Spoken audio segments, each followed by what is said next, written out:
Assalamualaikum warahmatullahi wabarakatuh. Pada pertemuan kali ini saya akan menjelaskan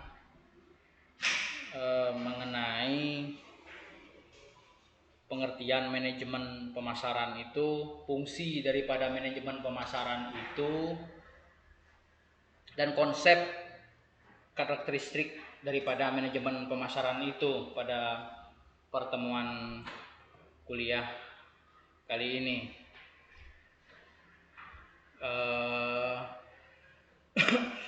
Di sini telah kita ketahui bersama bahwa manajemen pemasaran itu yang paling sering kita dengar itu adalah referensi yang kita pakai itu adalah referensi dari Philip Kotler. Ya. Apa itu manajemen pemasaran? Ya kan? Manajemen pemasaran itu menandakan area fungsional penting dari tanggung jawab manajer bisnis yang bertanggung jawab atas aliran barang dan jasa dari produsen ke konsumen. Itu kalau secara garis besarnya manajemen pemasaran itu sendiri. Jadi kalau menurut Philip Kotler, manajemen pemasaran itu adalah analisis perencanaan, implementasi, dan pengendalian program yang dirancang untuk menghasilkan pertukaran yang diinginkan dengan pasar sasaran untuk tujuan mencapai tujuan organisasi. Ya, bisa dipahami, saya ulangi lagi. Menurut Philip Kotler, ya, manajemen pemasaran adalah analisis perencanaan, implementasi, dan pengendalian program yang dirancang untuk menghasilkan pertukaran yang diinginkan dengan pasar sasaran untuk tujuan mencapai tujuan organisasi.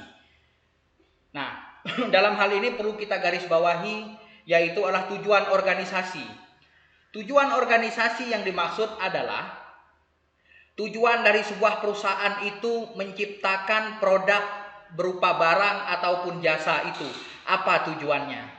Sudah barang tentu tujuannya adalah untuk mendapatkan keuntungan sebagai proses keberlangsungan bertahan, maju atau tidaknya suatu perusahaan itu tergantung kepada proses pemasarannya.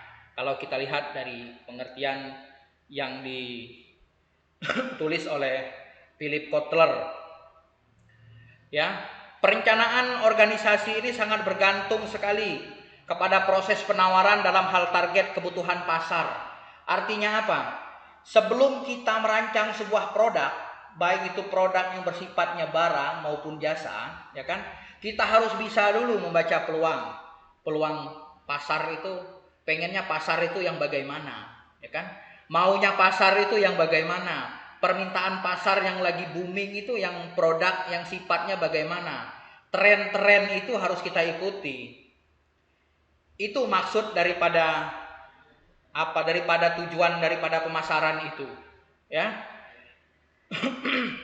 Dalam hal ini, ya kan, manajer pemasaran harus memiliki perencanaan atas pelaksanaan koordinasi dan kontrol dalam kaitannya dengan fungsi pemasaran, riset pemasaran, perencanaan dan pengembangan produk, penetapan harga, iklan, penjualan dan distribusi untuk tujuan memuaskan kebutuhan konsumen, bisnis dan masyarakat.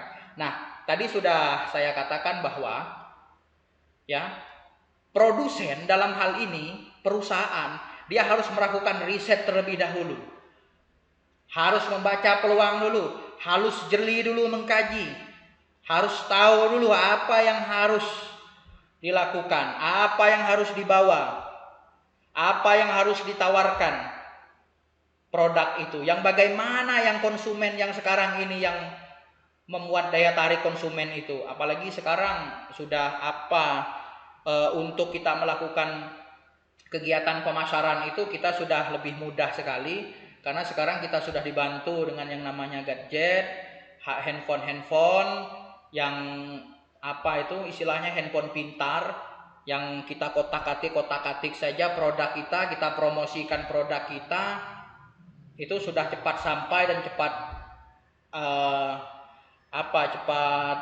dapat dilihat oleh para konsumen-konsumen kita di luar sana.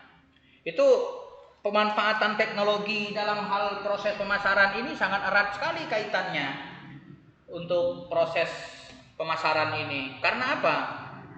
Karena yang pertama efisiensi waktu. Efisiensi waktu, apalagi di tengah-tengah pandemik ini, saya rasa dengan menggunakan teknologi ini, manfaatan teknologi ini, kita akan lebih mudah untuk memasarkan produk-produk kita lewat handphone tadi. Seperti kita lihat ada contohnya itu pemasaran yang apa itu yang sudah mendunia, ya kan, seperti Shopee, Lazada, beli-beli, dan masih banyak lain sebagainya itu, ya. Setelah saya jelaskan tadi, nanti ada lagi turunan-turunannya, ya kan. Nah, di sini kita akan membahas, ya kan, mengenai pengertian daripada manajemen pemasaran itu lebih mendalam, ya kan. Pengertian daripada manajemen pemasaran tadi kan sudah saya jelaskan menurut Philip Kotler daripada pengantar tadi kan. Saya jelaskan bahwa manajemen pemasaran adalah analisis, perencanaan, implementasi, dan pengendalian program yang dirancang untuk menghasilkan pertukaran yang diinginkan dengan pasar sasaran untuk tujuan mencapai tujuan organisasi. Di awal sudah saya katakan bahwa tujuan daripada organisasi ini, tujuan daripada perusahaan ini adalah bagaimana produk dia itu merasa dimiliki oleh masyarakat. Bagaimana produk dia itu diminati oleh masyarakat. Bagaimana produk yang ditawarkan itu laku dijual di pasaran. Bagaimana produk yang ditawarkannya itu mendapat income, mendapat keuntungan yang memuaskan bagi perusahaan. Barang tentu setiap perusahaan yang dicari perusahaan itu adalah suatu keuntungan, ya kan? Maka dikatakan oleh Philip Kotler adalah dirancang sedemikian rupa untuk menghasilkan pertukaran yang diinginkan dengan pasar sasaran untuk tujuan mencapai tujuan organisasi. Pertukaran yang diinginkan itu adalah ketika produk dijual, maka pertukaran feedback yang kembali kepada perusahaan itu adalah sebuah keuntungan. Begitu. Ya. Selanjutnya manajemen pemasaran itu sangat bergantung pada perencanaan organisasi yang menawarkan dalam hal target kebutuhan pasar. Maka saya katakan tadi riset terlebih dahulu. Lihat terlebih dahulu. Apa sih kebutuhan pasar sekarang? Sasarannya itu apa? Kaum milenial begini, ini sasarannya, ini kemasan produknya, ini cara promosinya. Tentu berbedanya pemahaman, berbedanya tingkat umur, berbedanya target sasaran konsumen itu berbeda pula cara kita untuk memasarkan produk. Makanya perlulah inovasi produk. Nanti akan kita jelaskan pada slide-slide berikutnya mengenai inovasi produk itu sendiri. Ya kan? Nah, di sini ada tujuan daripada manajemen pemasaran. Ya kan? Tujuan manajemen pemasaran itu satu, menciptakan permintaan atau demand. Dikatakan tadi adalah di awal tadi sudah kita katakan bahwa kita itu sebagai produsen harus bisa menciptakan apa? Menciptakan kebutuhan pasar, ya kan? Inovasi yang kita lakukan untuk kebutuhan pasar itu sendiri harus kita lakukan, ya kan? Melalui apa? Salah satunya di awal tadi sudah kita jelaskan melalui riset, ya kan? Riset kebutuhan pasar. Tujuan pertama manajemen pemasaran adalah untuk menciptakan permintaan melalui berbagai cara, ya kan? Membuat cara terencana untuk mengetahui preferensi dan selera konsumen terhadap barang atau jasa yang produksi untuk memenuhi kebutuhan pelanggan. Nah, inilah yang saya katakan tadi, riset di lapangan itu, ya kan? Kalau kita riset itu ada anak milenial kan, ada orang dewasa, ada orang tua. Sudah barang tentu tidak sama jenis produk yang ditawarkan itu. Inovasinya jelas tidak sama. Maka harus dilakukan riset dulu, ya kan? Agar apa? Agar riset itu dengan tujuan mempermudah kita untuk memasarkan barang dan jasa daripada organisasi atau perusahaan kita. Seperti kata di awal tadi, kata Philip Kotler, ya kan? Harus itu. harus lakukan riset. Lihat apa anak muda sekarang, apa yang dia inginkan. Buka kafe misalnya, ya kan? Setelah kita membuka kafe dengan konsepnya warung kopi segala macam, pasti ada yang namanya game online begitu, ya kan? Ada setelah game online itu yang dibutuhkan anak-anak itu apa? Wifi gratis. Nah, itu adalah sebagai salah satu bentuk daripada inovasi, ya kan? Selanjutnya,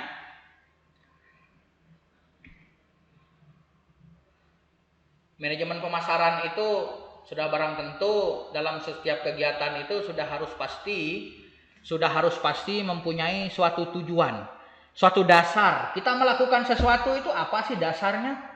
Seperti contoh, kalian datang ke kampus ini, apa sih dasarnya? Dasarnya kan ingin belajar, ingin kuliah. Bagaimana caranya?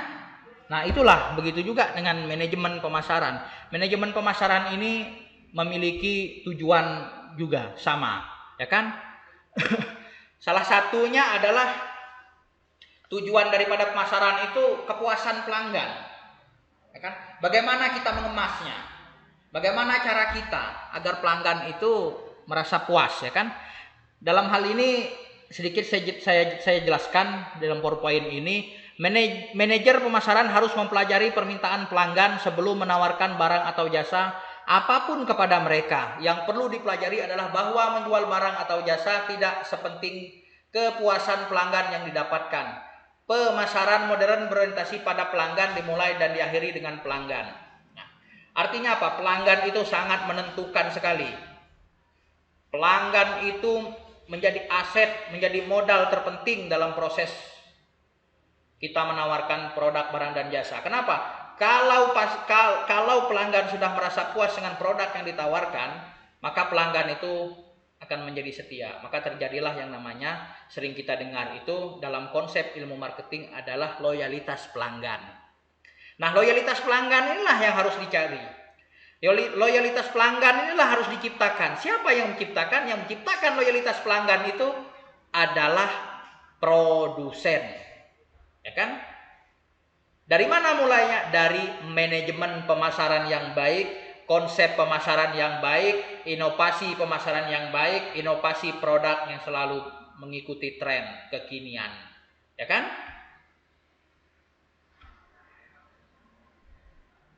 Selanjutnya masih ada yang 3, pangsa pasar atau market share. Ini adalah salah satu tujuan daripada manajemen pemasaran ini. Pangsa pasar atau market share. Setiap bisnis bertujuan untuk meningkatkan pangsa pasarnya, yaitu rasio penjualannya terhadap total penjualan dalam perekonomian. Misalnya, kita ambil contoh ini. Produk Pepsi dan Coke selling bersaing untuk meningkatkan pangsa pasar mereka. Untuk ini mereka telah mengadopsi iklan inovatif, pengemasan inovatif, kegiatan promosi, penjualan, dan sebagainya. Artinya apa? Market share mereka itu sudah menjamah beberapa media, misalnya media elektronik seperti televisi, radio, media cetak, majalah apa segala macam, ya kan, koran. Untuk apa? Dengan tujuan untuk memperkenalkan produknya ke pangsa pasar yang lebih luas, yang mudah dijangkau. Sekarang ini kan proses pemasaran produk ini sudah memiliki sudah melalui akun YouTube begitu kan, bisa kita pakai jasa YouTuber, ya kan, kita lewat forum jual beli seperti saya katakan di awal tadi. Itu semua adalah salah satu strategi untuk meningkatkan pangsa pasar, ya kan. Itulah gunanya manajemen pemasaran ini, ya kan. Siapa yang melakukan itu? Yang melakukan itu adalah perusahaan yang mengeluarkan produk itu. Dalam hal ini manajernya harus mempunyai kemampuan memanajerial bawahan-bawahannya, memanajerial bagian-bagian promosinya, bagian inovasi produknya, dan lain-lain sebagainya yang menunjang untuk kebutuhan pasar itu sendiri. Ya. Selanjutnya 4 adalah peningkatan keuntungan. Nah, ini yang perlu kita pahami bersama.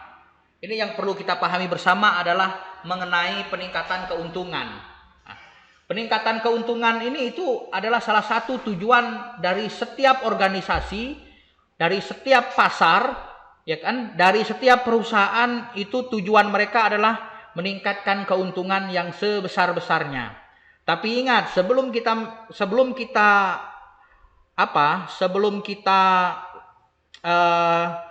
gencar untuk mengejar keuntungan, ada hal-hal yang harus kita pahami. Hal-hal yang harus kita pahami ya di depan tadi, inovasi produknya, cara pemasarannya, ya kan? Cara pengemasan produk agar menarik, dilakukan riset terlebih dahulu agar apa? Agar tidak salah untuk menetapkan capaian sebuah perusahaan itu. Karena apa?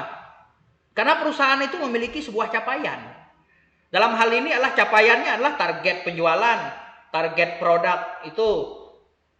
Yang barang tentu kalau target produk itu ini, maka akan terjadilah feedback ke perusahaan itu keuntungan. Nah, itu yang diharapkan sebuah perusahaan ini. Nah, dalam hal ini, dalam PowerPoint akan saya jelaskan, departemen pemasaran adalah satu-satunya departemen yang menghasilkan pendapatan untuk bisnis. Keuntungan yang cukup harus diperoleh sebagai hasil dari penjualan produk yang ingin memuaskan. Memuaskan siapa? Memuaskan konsumen dalam hal ini. Siapa konsumen? Konsumen adalah pangsa pasar, ya kan? Pangsa pasar yang menjadi sasaran untuk memilih, membeli dan memutuskan keinginannya kepada produk yang ditawarkan oleh sebuah perusahaan itu sendiri. Ya kan? Jika perusahaan tidak menghasilkan laba, maka tidak akan mampu bertahan. Selain itu, laba juga diperlukan untuk pertumbuhan dan diversifikasi perusahaan. Artinya apa? Ini adalah hal paling pokok dalam sebuah perusahaan. Peningkatan keuntungan ini. Ini tugasnya sangat berat sekali ini. Karena apa? Karena dalam dunia pasar sekarang ini tidak seperti pasar-pasar monopoli pada umumnya, akan tetapi banyak sekali proses persaingan. Ya kan? Banyak sekali proses-proses saingan, banyak lagi perusahaan-perusahaan. Misal seperti kita ambil sebuah contoh, ya kan? Ada produk-produk ayam cepat saji misalnya. Produk-produk ayam cepat saji itu ada KFC, ada CFC, ya kan? Ada lagi produk-produk lain. Kalau mereka tidak berinovasi, tidak mengejar ketertinggalan, mereka tidak bisa melakukan riset dalam menentukan inovasinya, sasaran pelanggannya, maka mereka akan tertinggal. Tertinggal oleh apa? Tertinggal oleh zaman. Zaman itu siapa? Zaman itu adalah konsumen-konsumen itu. Ya. Kenapa saya katakan zaman itu adalah konsumen? Karena konsumen itu berubah. Dari tahun ke tahun, selera konsumen itu berubah, pandangan konsumen itu berubah, penilaian konsumen itu berubah. Nah, itulah yang harus dicerna. Kenapa saya katakan, untuk mencari keuntungan dalam daya saing era globalisasi ini, tujuan manajemen pemasaran itu harus benar-benar diperhatikan. Ini tugas berat ini. Ya kan? Ini tugas berat ini. Kalau kita mau memulai suatu usaha, ya kan? Baiklah, kita lanjut. Di sini masih saya jelaskan mengenai tujuan manajemen pemasaran itu. Yang kelima, nah ini pencitraan produk yang baik di mata publik.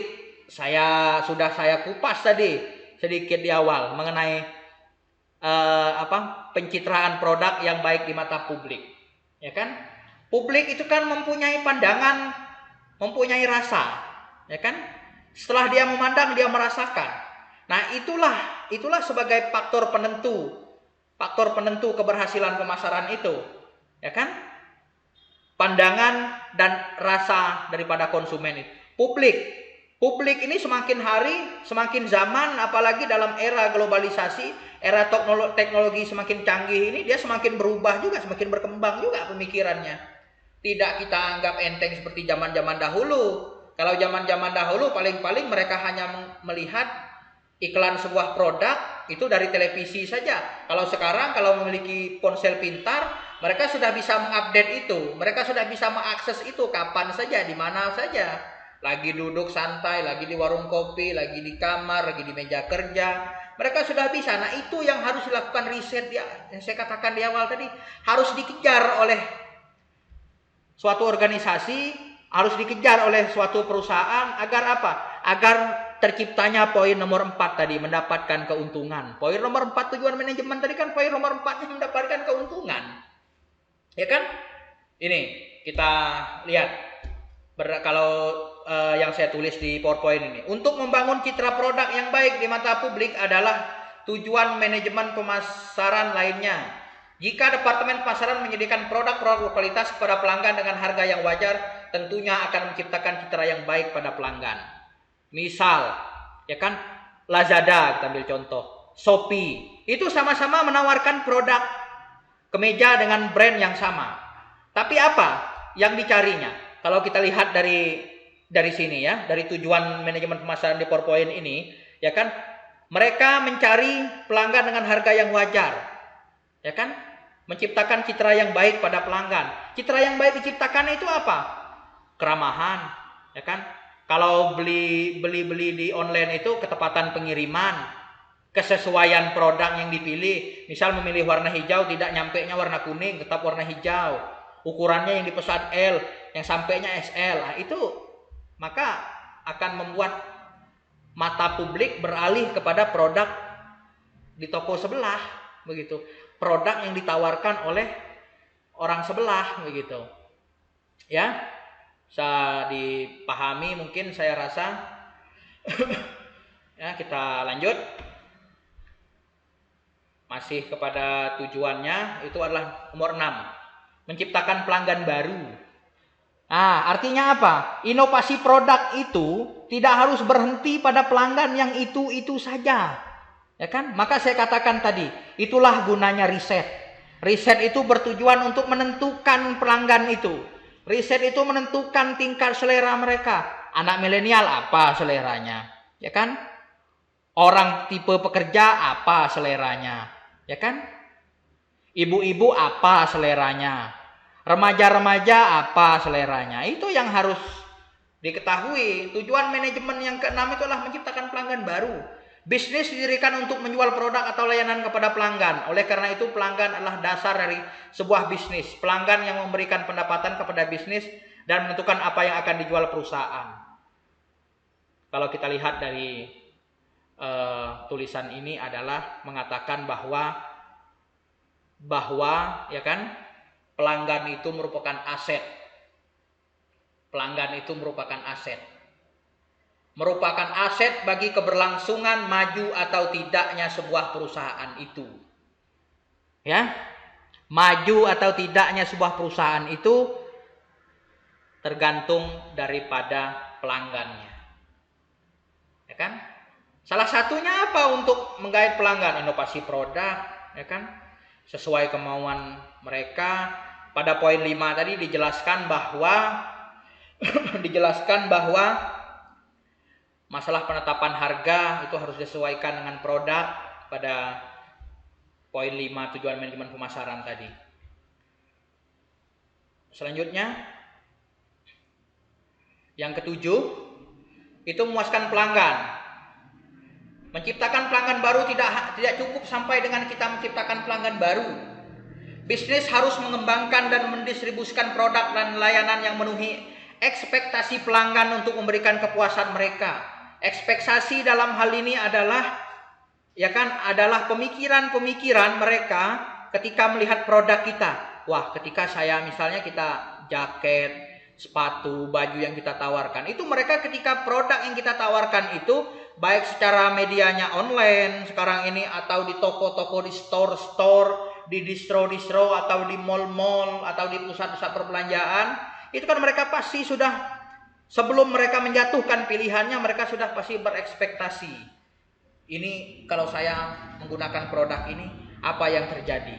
Ya kan? Bagaimana dengan penampilan saya dan lain-lain sebagainya. Nah, itulah dasarnya riset di awal tadi. Kata Philip Kotler tadi kan, riset itu penting. Riset itu harus. Untuk apa? Untuk menentukan. Menentukannya salah satu menentukan produk. Salah satunya adalah selain menentukan produk, inovasi produk itu adalah untuk memuaskan pelanggan. Itu tujuan daripada riset itu. Ya, di sini ada karakteristik daripada manajemen pemasaran itu sendiri. Ya kan? Yang pertama, karakter seorang manajemen itu dia harus berorientasi pada pelanggan, ya kan? Nah, muncul lagi kan riset pasar. Riset pasar ini kan dia sangat menentukan sekali. Riset pasar. Kenapa diperlukan? Dia adalah sebagai dasar. Riset pasar sebagai dasar karena dia adalah sebagai penentu. Penentu apa? Penentu kebutuhan. Penentu barang dan jasa yang harus diproduksi oleh sebuah perusahaan itu, sebuah organisasi itu, ya kan? 3, membuat rencana pemasaran. Ya kan? Setelah dilakukan riset kita tahu yang lagi booming ini yang apa? Yang bagaimana yang lagi booming itu? Itulah tujuan riset itu, membuat rencana pasar. Setelah riset dilakukan, rencana pasar akan muncul.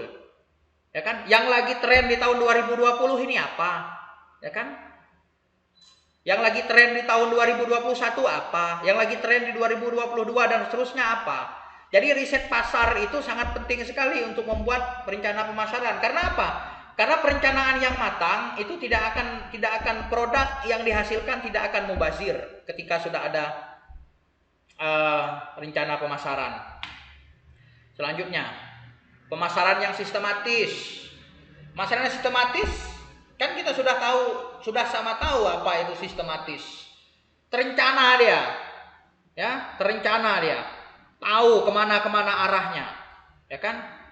Ini di sini, ini di sini, ini di sini, sesuai dengan apa? Kembali kepada nomor 2, ya kan? Kembali kepada riset pasar. Bagaimana kita mau mensistematiskan perdistribusian pemasaran kita, ya kan? Kalau tidak kita adakan dulu riset, ya kan? Selanjutnya, kepuasan pelanggan, ya kan? Ini penentu ini. Kalau pelanggan sudah puas, ya kan? Pelanggan akan kejar produk yang kita ciptakan, ya kan? Kepuasan secara batin, ya kan? Kepuasan secara penampilan, ya kan? Kenapa? Manusia itu kan kadang-kadang lihat kepuasan itu kan tergantung dengan lingkungan juga. Misal saya ambil contoh, si A membeli jaket, ya kan? Kepuasannya tergantung pada lingkungan. Apa itu? Lingkungan mengatakan bahwa temannya mengatakan bahwa lingkungan kampus, temannya di kampus, lingkungan temannya di kantor mengatakan bahwa kamu cocok pakai produk ini, kamu cocok pakai jaket warna ini, ya kan? Di mana kamu beli? Saya beli di distro ini. Itu kan sudah merupakan apa ya? Merupakan capaian bagi produsen yang menyediakan barang itu, yang menyediakan jasa itu, ya kan?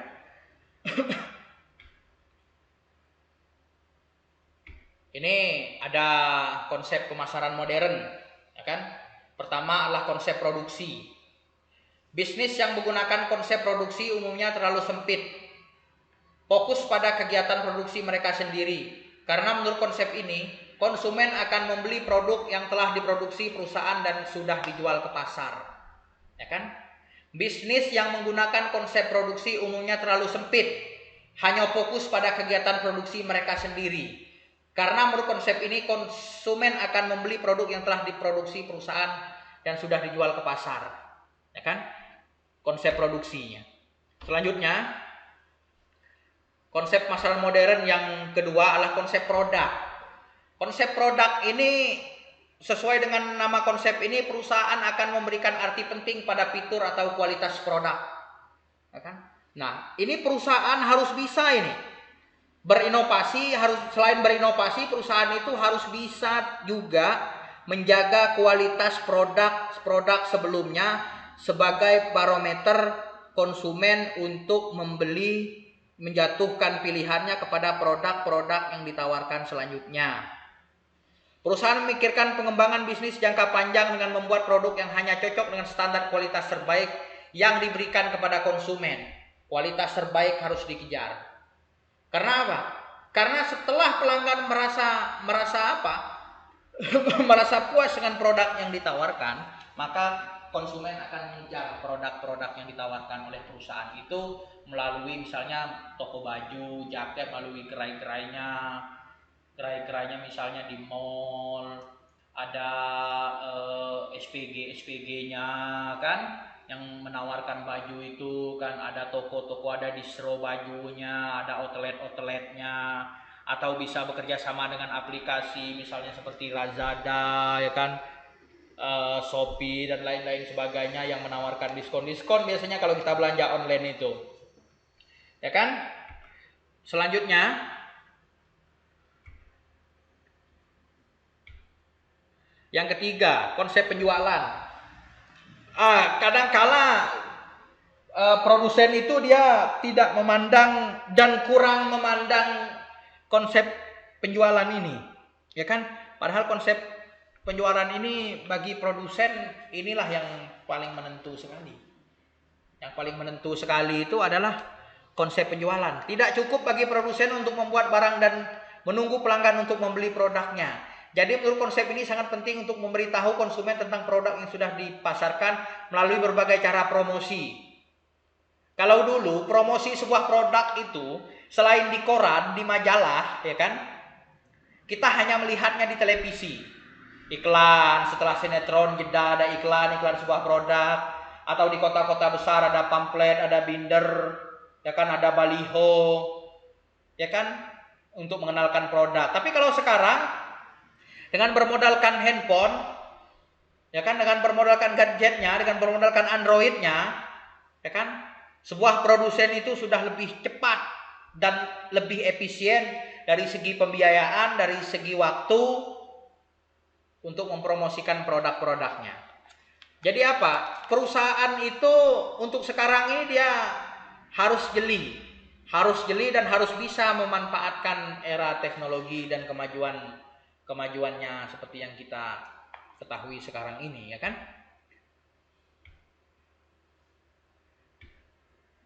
Konsep pemasaran, ya kan? Dalam konsep pemasaran itu sering kita dengar adalah pembeli adalah raja, ya kan?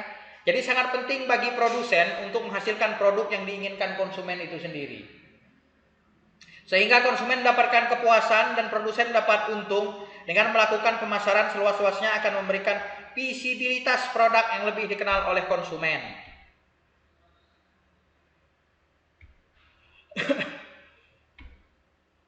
5. Konsep konsumen. Konsep konsumen adalah memberikan perhatian kepada konsumen secara individu. Contohnya, seperti memberikan pelayanan terbaik pada setiap pelanggan yang menggunakan produk dan jasa kita. Dengan begini, tentunya membuat pelanggan merasa dihargai dan memberikan kepuasan. Contoh, dagang kaos, dapat yang beli kaos ini dapat gelang, yang beli kaos ini dapat topi. Itu adalah salah satu konsep-konsep pemasaran itu. Untuk apa? Untuk menarik konsumen, ya kan? Wah, konsumen merasa dihargai, konsumen merasa terlayani dengan baik dan lain-lain sebagainya.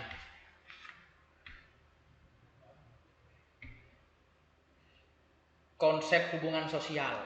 Konsep ini berarti bahwa perusahaan tidak hanya bekerja untuk konsumen, tapi juga untuk masyarakat. Jadi perusahaan harus menyeimbangkan antara keuntungan perusahaan, keinginan konsumen, dan kesejahteraan masyarakat.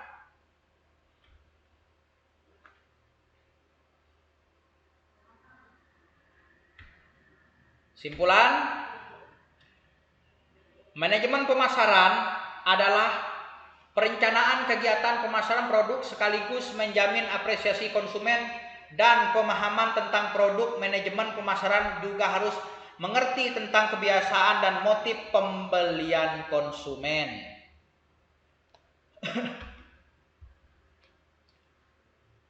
Seorang manajer pemasaran juga membutuhkan imajinasi yang tepat dan keterampilan relatif dalam perencanaan untuk menguasai kondisi pasar yang terus berubah-ubah. Seperti kita katakan di awal tadi, tahun 2019, ya kan, kondisi pasarnya tidak sama dengan tahun 2020. Tahun 2020 kondisi pasarnya tidak sama dengan tahun 2021. Karena apa? Karena konsumen itu mengikuti zaman, konsumen itu mengikuti tren, ya kan? Jadi menurut saya, seorang manajer pemasaran itu dia harus memiliki sebuah konsep manajerial kekinian. Konsep manajerial kekinian itulah nanti yang akan menentukan produk apa, ya kan? Inovasi apa yang harus dia berikan kepada pasar itu sendiri. Selanjutnya, tujuan utama manajemen pasaran setelah kita jelaskan bersama tadi, kita cerna bersama tadi, manajemen pemasaran itu dapat kita simpulkan adalah untuk mengetahui konsumen itu sehingga perusahaan dapat menawarkan produk dan layanan, ya kan? Itu saja tujuannya. Salah satunya adalah yang paling fundamental dari awal saya katakan adalah riset pasar, ya kan? Dalam sebuah bisnis, manajemen pemasaran memang sangat penting. Namun Anda juga harus tetap memantau kondisi keuangan bisnis Anda. Untuk membuat pemantauan keuangan lebih efisien, Anda bisa mencoba menggunakan pencatatannya. Ini hanya sebagai masukan kepada saudara-saudara sekalian, adalah karena apa? Manajemen yang baik itu akan menghasilkan keuntungan yang baik pula bagi sebuah perusahaan. Maka dalam proses pengelolaan keuangan, ya kan, itu kita harus menggunakan untuk yang lebih misalnya software akuntansi yang sekarang ini lagi ngetren itu kan, untuk mempermudah membuat suatu pelaporan keuangan Anda. Sekian dan terima kasih. Mungkin hanya itu yang dapat saya bahas pada pertemuan kita hari ini. Mungkin pada pertemuan-pertemuan yang akan datang, saya akan menjelaskan lagi mengenai materi-materi yang lainnya. Atas perhatian saya ucapkan terima kasih. Assalamualaikum warahmatullahi taala wabarakatuh.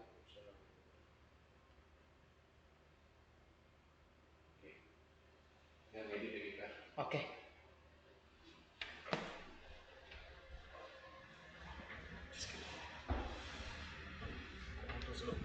Lagi recording nih.